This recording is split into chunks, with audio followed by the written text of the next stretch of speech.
Assalamualaikum warahmatullahi wabarakatuh. Waalaikumsalam warahmatullahi wabarakatuh. Kembali, Warahmatullahi wabarakatuh. kembali lagi dengan MK Perubahan Iklim dan Ekosistem Laut. Sekarang sudah memasuki materi ke-10 yaitu peran siklus hidrologi serta siklus air global. Siklus hidrologi ini sama saja sih siklus air lah. Tentang aliran air dia. Kemudian menjelaskan siklus air secara global, secara dunia, kayak mana dia berputarnya. Kurang lebih gambarannya kayak gini. Langsung aja kita masuk yang step pertama ya. Ya, Pak. Yang pertama pendahuluan. Siklus air adalah suatu siklus yang terjadi di lingkungan perairan dan hal ini tidak akan berhenti atau terus berjalan. Maksudnya ini kan air yang jatuh ke bumi, nanti masuk ke laut, naik lagi ke awan, habis itu kemudian ada terjadi pemanasan awannya, hujan lagi itu jumlahnya nggak akan habis. Misalkan tiba-tiba dibilang jumlahnya, airnya kering ataupun airnya menjadi banyak.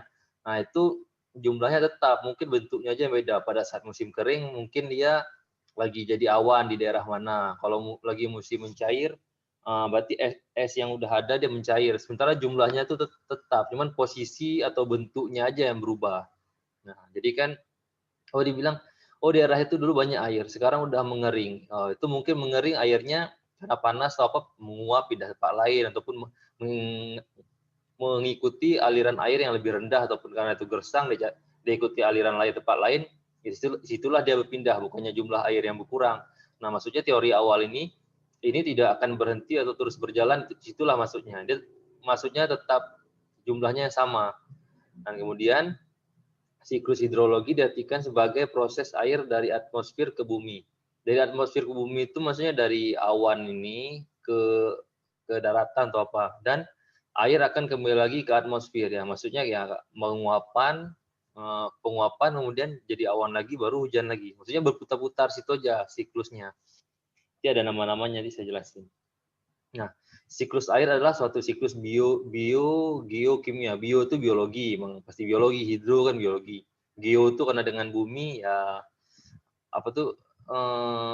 dengan bumi namanya geo. Kemudian kimia itu ada reaksi kimianya juga di situ. Waktu mungkin kalau benda padat jadi benda cair, reaksi fisika ya. Mungkin ada reaksi-reaksi kimia juga kan yang terjadi di bumi dengan tujuan mempertahankan jumlah ketersediaan air. Kemudian sehingga hidrologi memiliki makna secara harfiah, yaitu suatu cabang ilmu geografi yang mempelajari aneka hal yang terkait dengan air.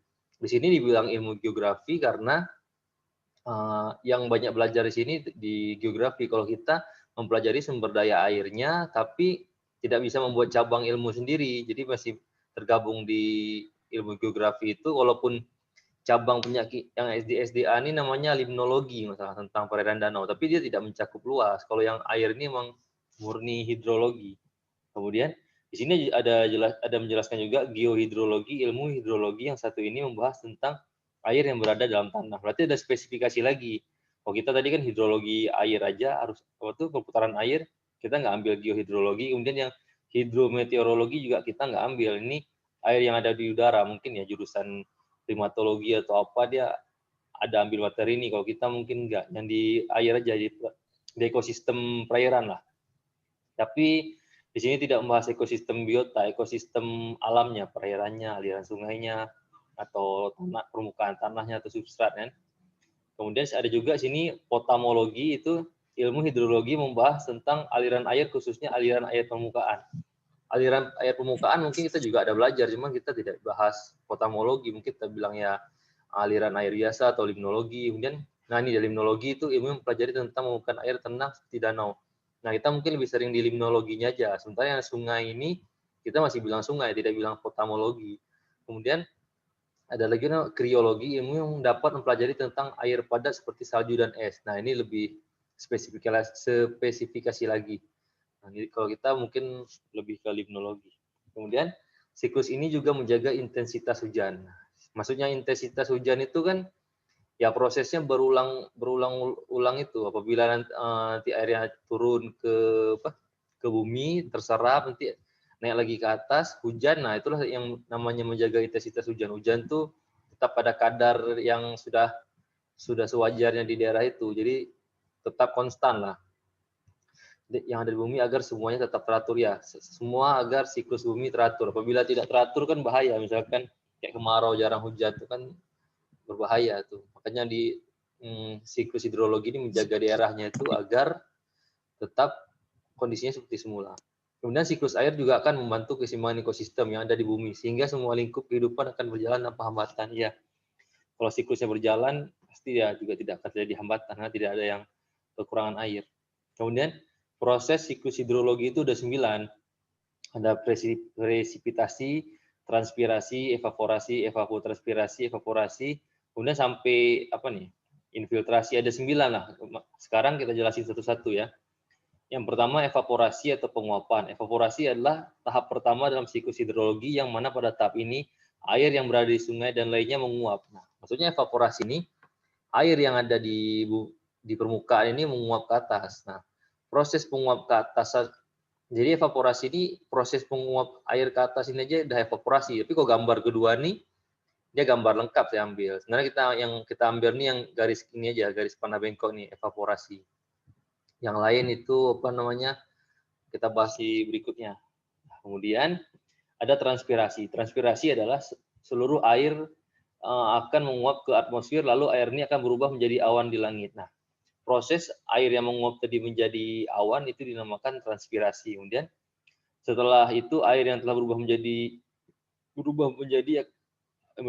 awan ya. Menjadi awan akan berubah lagi menjadi bentuk air. Nah, proses ini termasuk dalam serangkaian proses apa tuh? Transpirasi.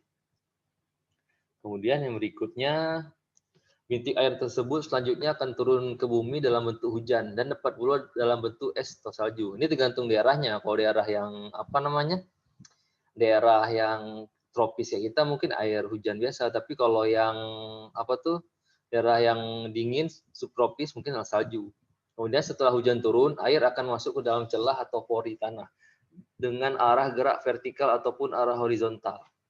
Kemudian air tersebut selanjutnya akan kembali ke aliran permukaan air yang mana akan terus mengalir hingga kembali ke danau atau sungai. Nah, maksudnya kan air yang menguap tadi udah jadi awan. Awan kemudian mencair lagi, turun di permukaan bumi, kemudian masuk ke laut, sampai proses masuk lagi ke dalam apa namanya? Ke dalam perairan itu yang dinamakan apa tuh? Dinamakan transpirasi tadi. Itulah sepaket itu tadi. Dan kemudian ada evapotranspirasi. Evapotranspirasi adalah proses dari tahap evaporasi dan tahap transpirasi. Semacam ada 2 tahapan. Evaporasi tadi penguapan air. Transpirasi tadi penguapan air menjadi awan turun lagi. Sehingga pada tahap ini air yang menguap banyak. Nah, ini evapotranspirasi ini menguap sekaligus banyak. Kalau tadi menguap sedikit aja di perairan danau atau di mana. Kalau ini mungkin barang menguap air di rumputnya, air di tanaman, air di pohon. Jadi kan evapotranspirasi ialah suatu tahap penguapan yang mana molekul cair yang menguap ialah seluruh air dan jaringan makhluk hidup. Seluruh air dan jaringan makhluk hidup itu di sini ceritain ya rumput, pohon atau apa. Kalau dari hewan agak jarang ya, ini di makhluk hidup lah yang mengandung airnya bisa menguap kan. Tahap ini ialah tahap yang paling mempengaruhi siklus hidrologi atau jumlah air yang terangkut.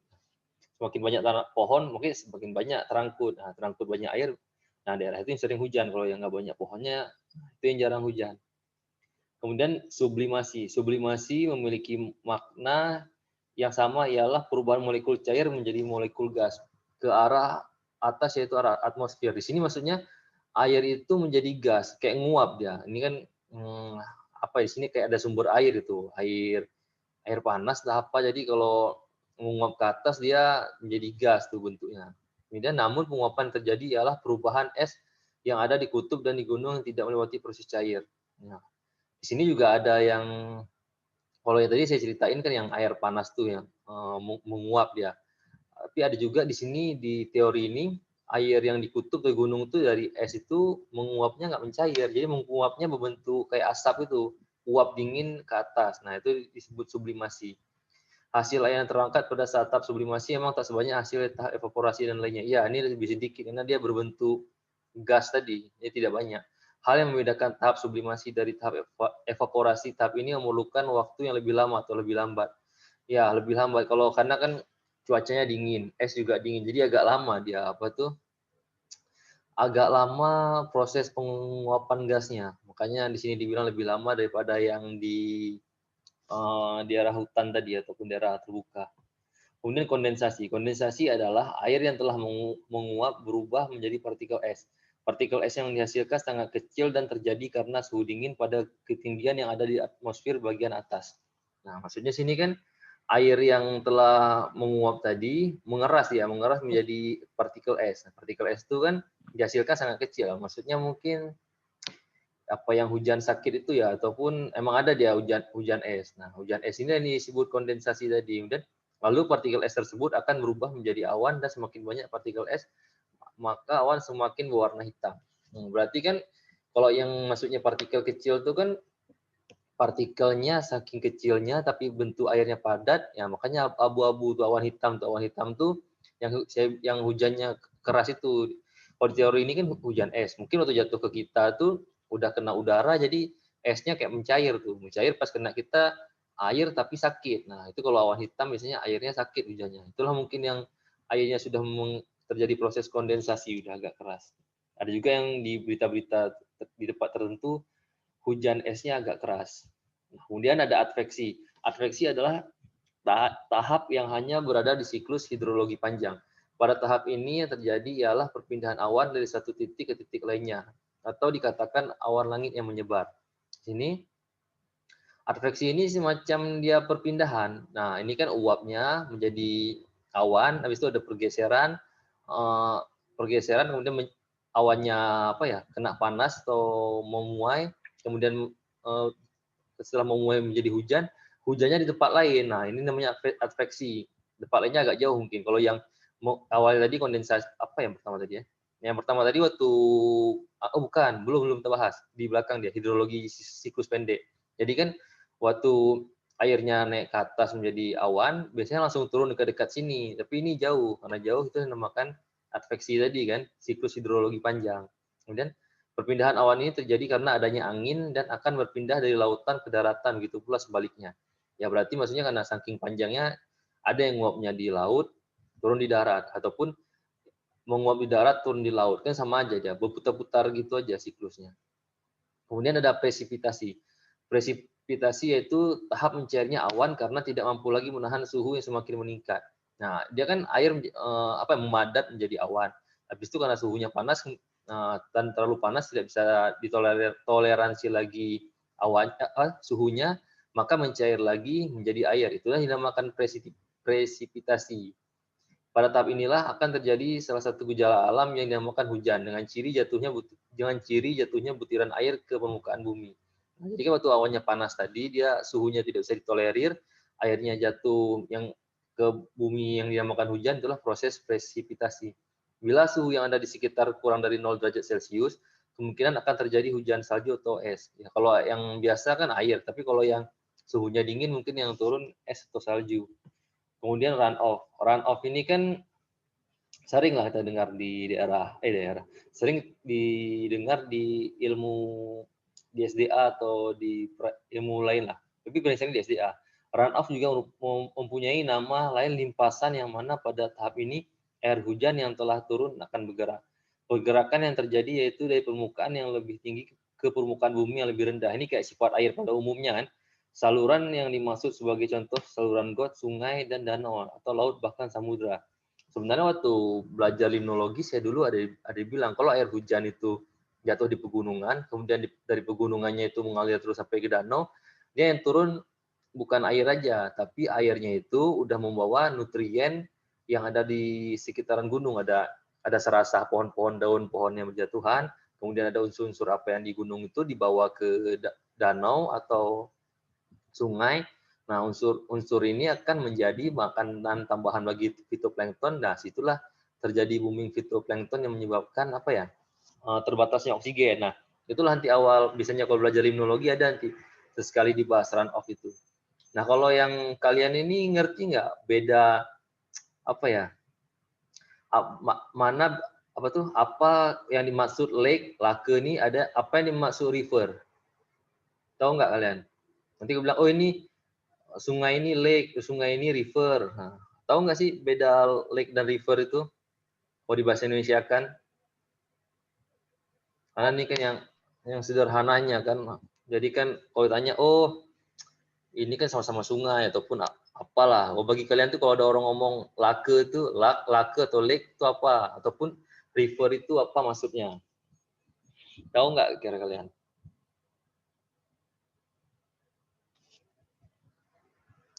Nah, biar sekalian yang ngajarin kan. Kalau yang tadi kan emang agak susah kan. Kalau susah ya apa-apa, belum bisa. Tapi kalau yang ini mudah, harusnya kan setidaknya bisa lah. Apa sih beda lake sama river itu?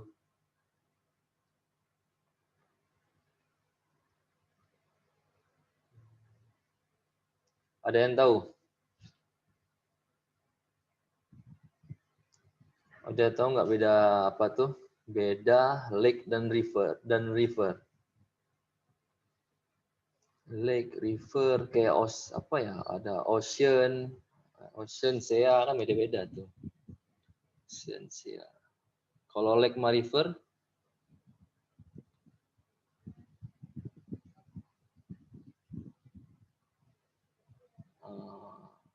ada yang tahu nggak?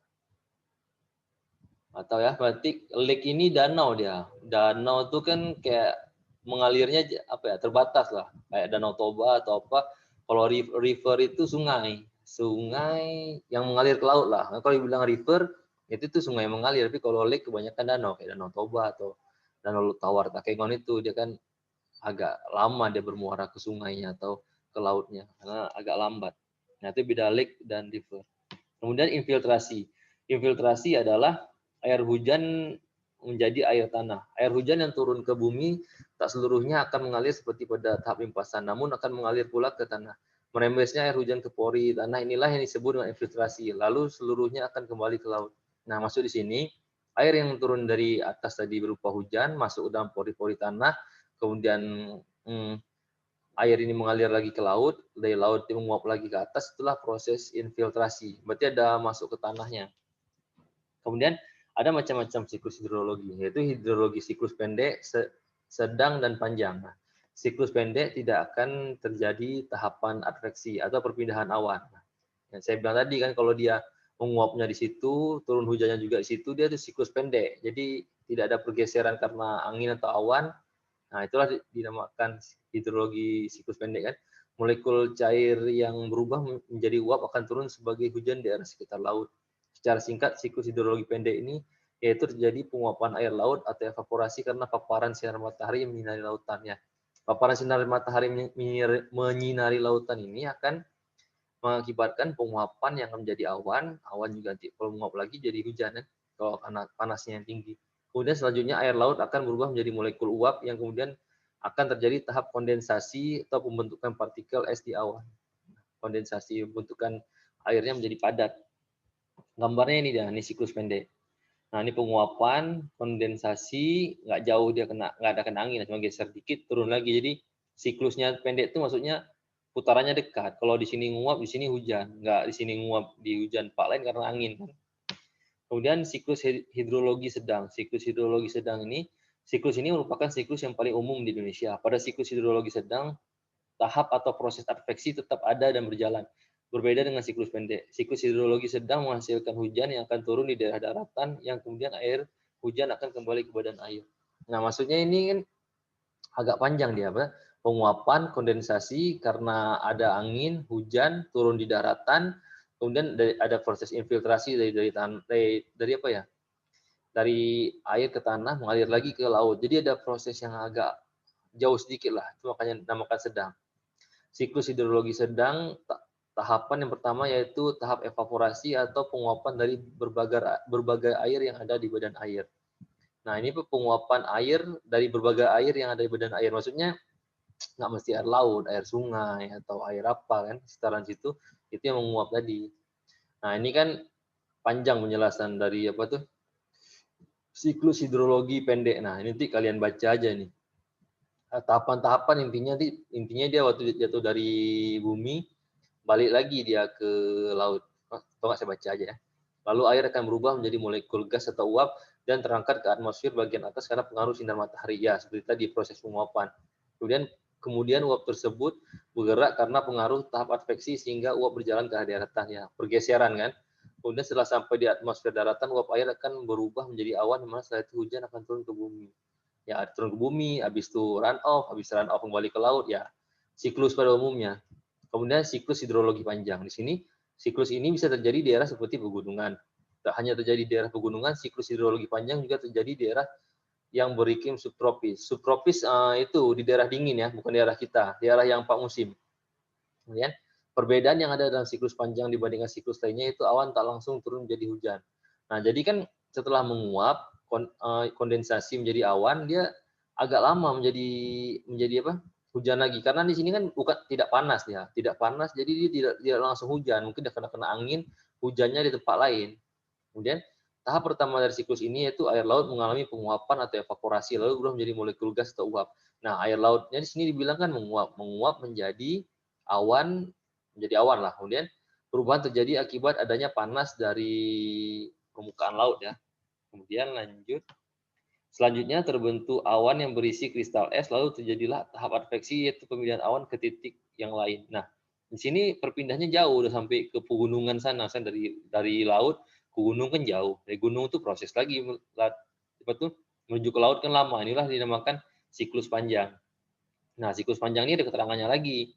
Pada tahap adveksi, awan di dalamnya mengandung kristal akan berubah arah menuju daratan mengalami presipitasi ya. Presipitasi kan penyerapan tadi kan, jauh. Kemudian presipitasi terjadi, hujan akan turun, namun hujan yang turun berbentuk salju, tidak berbentuk air yang terkumulasi menjadi gletser. Nah, ini maksudnya setelah presipitasi terjadi, hujan akan turun, namun hujan yang turun berbentuk salju, tidak berbentuk air ya. Dia tidak berbentuk air kalau yang di subtropis, mungkin ya bentuk salju atau apa, dan kalau terakumulasi akan menjadi gletser ini. Kemudian gletser yang telah ada di daratan akan mencair akibat dari pengaruh suhu dan tekanan. Nah, gletser tadi karena pengaruh suhu dan tekanan dia akan mencair. Setelah mencair akan terbentuk air yang mana berjalan menuju aliran sungai, membentuk aliran sungai ya. Mengalir melalui sungai lah bahasanya setelah airnya mengalir kan. Kemudian selanjutnya air yang berawal dari salju kemudian berubah menjadi gletser dan terbentuk air akan melakukan pergerakan ke laut. Nah, air tadi itu yang dari gletser dia mengarah juga ke laut. Setelah dari laut, beberapa tahapan siklus hidrologi akan kembali ke laut dan bakal kembali lagi prosesnya ke awal, menguap lagi ke atas nanti. Kemudian ini sejarah siklus hidrologi dibaca aja nanti. Ini ada dari siapa nih? Dari Thales Miletus. Ini semacam ilmuwan-ilmuwan yang mempelajari siklus hidrologi. Jadi mereka pertama kali menerapkan gagasannya. Kemudian juga ada dari apa nih? Pierre Perrault dan Edmé Marriott. Nah, jadi mereka tuh udah bikin apa ya konsepnya duluan di zaman dahulu. Mungkin sekarang udah dikembangkan sama orang-orang zaman sekarang. Nah, kemudian juga ada juga nih Bapak apa tuh? Daniel Mead. Nah, ini dia ada bukunya, tapi buku luar negeri. Mungkin dia belajar sama kita kan. Apa? Nah, berarti sekian aja lu materi hari ini. Kalau ada yang ingin ditanyakan, silahkan tanyakan ya.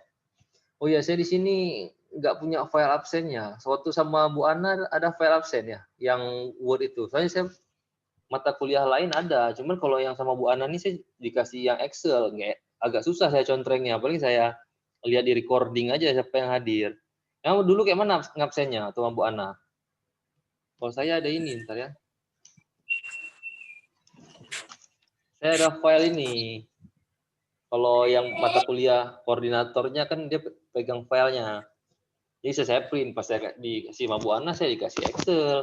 Saya kira kalau ada sama kalian, tolong kirim ke saya, ntar biar enak saya contrengnya kan. Kalau di Excel tuh nggak enak, kalau di print nggak bagus, nggak ada kopnya kayak gini. Biasanya kayak mana absennya?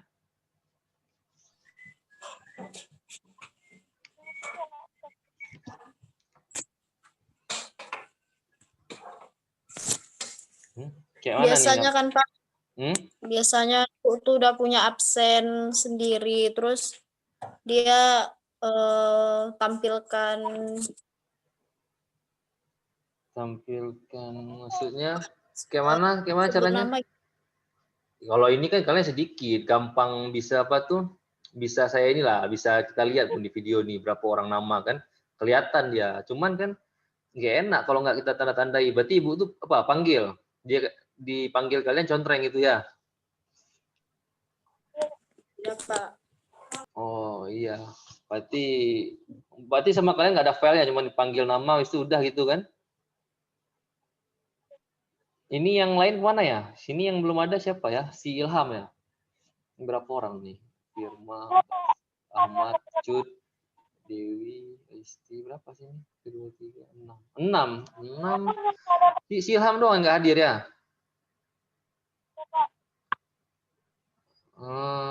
Iya deh. Coba kita ingatin lah di grup. Jangan paling enggak kan kalau nggak aktif kali pun nggak apa-apa. Paling nggak ada hadir aja. Setidaknya kan udah mengikuti materi. Masalah bisa nggak bisa itu kan kembali ke kalian lagi. Kalau kalian mau belajar bisa, kalian mau bertanya bisa. Kalau kalian ya hadir yang nggak mau ngulang lagi ataupun mau baca lagi ya sama juga sih sebenarnya. Nah, tapi kalau nggak hadir ini susah. Cuman kalau sekarang gampang, ada video, jadi dia bisa ngulang di video. Tapi kalau yang kelas nanti sangat tatap muka itu baru susah karena kan nggak ada videonya atau apa, nggak ada rekamannya. Begitu udah nggak dengar sedikit aja udah lewat materinya. Kalau ini tinggal diputar ulang kan. Ini ada yang mau tanyain nggak nih?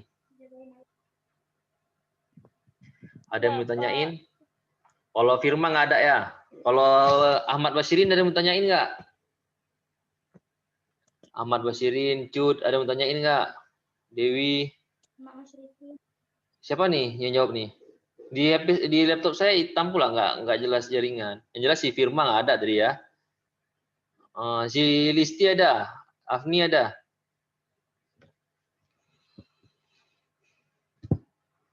Ada yang mau tanyain lain nggak? Kalau Listi belum ada.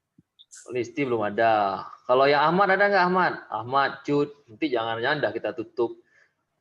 Belum, Pak. Ahmad belum juga berarti. Berarti belum kasih tanggapan Cut, Dewi sama Nur Rafni. Nanti pas kita matiin video, udah tanya Bapak, belum pun bertanya, udah matikan aja Zoom-nya. Gimana nih, Afni, Dewi sama Cut?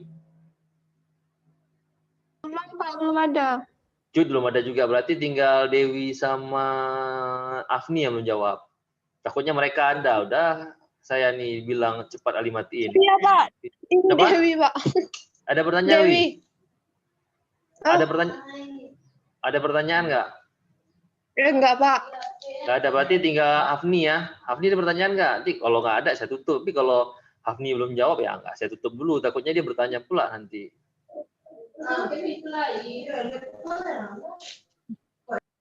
Afni ada pertanyaan? Nggak ada, Pak. Oh nggak ada, berarti Nggak ada, Pak. berarti udah selesai lah materinya.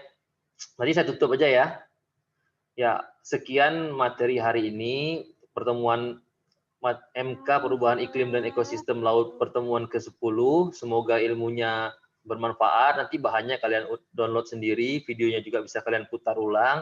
Kalian belajar, nanti semoga kalian mengerti. Kalau nggak mengerti bisa tanya saya di grup atau di kolom komen di blog atau di YouTube tuh. Jadi, sekian dari saya. Assalamualaikum warahmatullahi wabarakatuh. Waalaikumsalam. Warahmatullahi wabarakatuh.